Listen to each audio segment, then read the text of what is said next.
Morning students. आज मैं आपको साइंस का चैप्टर 8 पदार्थों का समूह एक्सप्लेन कर रही हूँ। हम प्रतिदिन बहुत सी वस्तुएं इस्तेमाल करते हैं, जैसे कालीन, सोफ़ा, टीवी, रज़ाई, पलंग, बर्तन, फ्रिज, गैस सिलेंडर, स्कूटर, बस, कार, डेस्क, कुर्सी, पुस्तक, कॉपी आदि दिखाई देते हैं। इन सभी को हम वस्तुएं कहते हैं। इसके अतिरिक्त अनाज, फल तथा सब्जियां भी वस्तुओं में सम्मिलित हैं। हम जानते हैं कि वस्तुएं किन से बनी होती हैं। ये सब वस्तुएं लकड़ी, कांच, प्लास्टिक, लोहा, पीतल आदि से बनी होती हैं, जिसे हम पदार्थ कहते हैं। इसके अतिरिक्त खाद्य पदार्थ भी होते हैं। वस्तुओं को हम निम्न प्रकार से समूहबद्ध कर सकते हैं, जैसे मिट्टी से बनी वस्तुएं, कांच से बनी वस्तुएं, लकड़ी से बनी वस्तुएं, धातुओं से बनी वस्तुएं, प्लास्टिक से बनी वस्तुएं, रबर से बनी वस्तुएं, कपड़े तथा कागज से बनी वस्तुएं।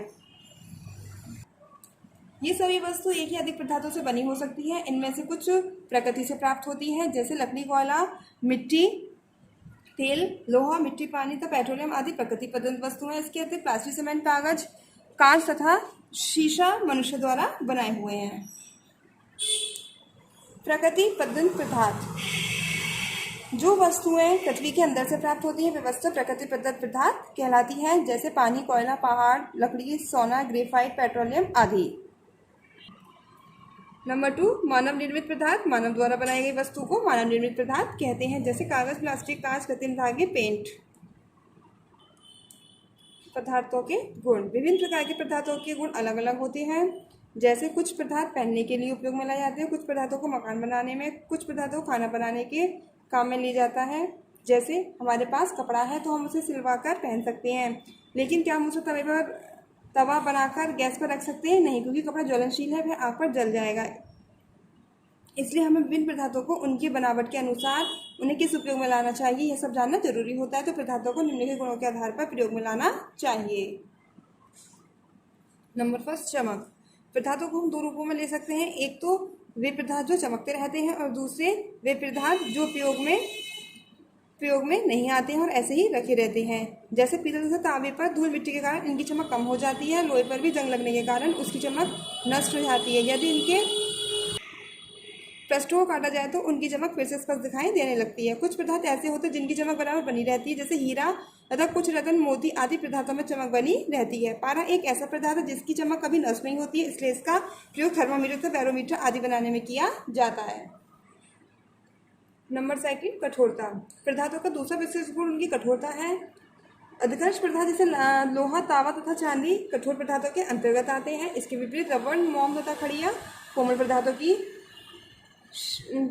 पदार्थों के अंतर्गत आते हैं।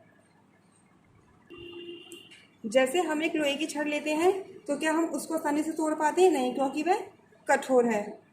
अगर हम मोम तथा खड़िया को तोड़ने का प्रयास करें तो हम इसे आसानी से तोड़ देते हैं। तो हम इस निष्कर्ष पर पहुंचते हैं कि कुछ पदार्थ कठोर होते हैं और कुछ पदार्थ कोमल होते हैं। पदार्थों की जल में विलयशीलता। वह पदार्थ जो किसी द्रव में घुल सके वह विलय कहलाती है। जैसे हम चाय या शरबत बनाते हैं तो उसमें हम चीनी डालते हैं, तो ये चीनी पानी में घुल जाती है। तो इस घुलने की क्रिया को हम घुलनशीलता या विलयशीलता कहते हैं।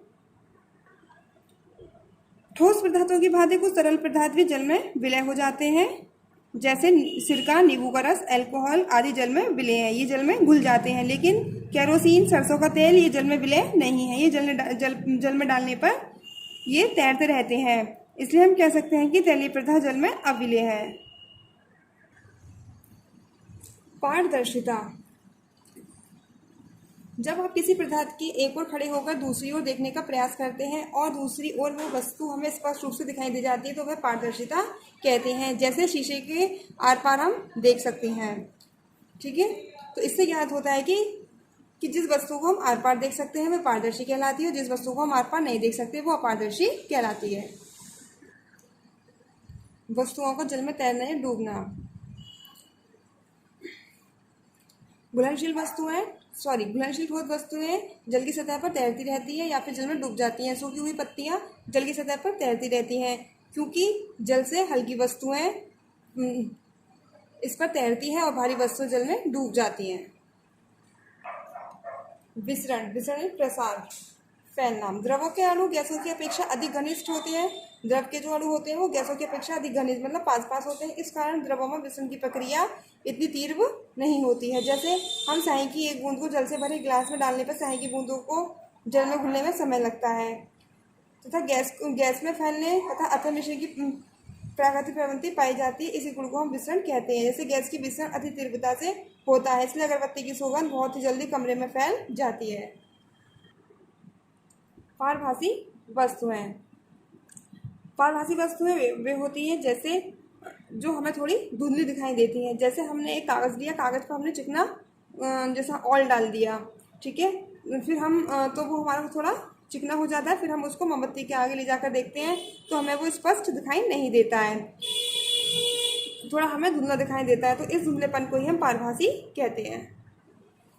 ऊष्मा का संचयन, वे प्रथा जिसमें ऊष्मा एक सिरे से दूसरे सिरे तक संचित हो सकती है उन्हें हम कुचालक कहते हैं। जिनमें ऊष्मा का संचय नहीं होता है उन्हें ऊष्मा के कुचालक कहते हैं। जैसे हम एक लोहे की छड़ को गर्म करते हैं तो उसका दूसरा सिरा भी गर्म हो जाता है, ठीक है, तो ये लोहा ऊष्मा का सुचालक है। जब हम लकड़ी के एक सिरे को गर्म करेंगे तो दूसरा सिरा गर्म नहीं होता है, तो लकड़ी में ऊष्मा संचित नहीं होती है, लकड़ी ऊष्मा की सुचालक नहीं है।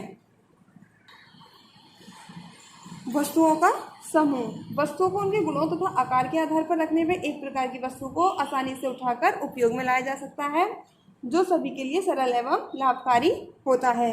जैसे मिठाई की दुकान पर जलेबी, लड्डू, पेड़े, बालूशाही, इमारती एक ही थाली में रखी देखी है? नहीं, ये सब मिठाइयाँ अलग अलग थालों या शोकेसों में सजी देखी होंगी। वस्तु को उनके गुणों तथा आकार के आधार पर रखने पर एक ही प्रकार की वस्तुओं को आसानी से उठाकर उपयोग में लाया जा सकता है। आप इस चैप्टर को स्वयं रीड करेंगे, आपको चैप्टर 6 समझ में आएगा। Thank you.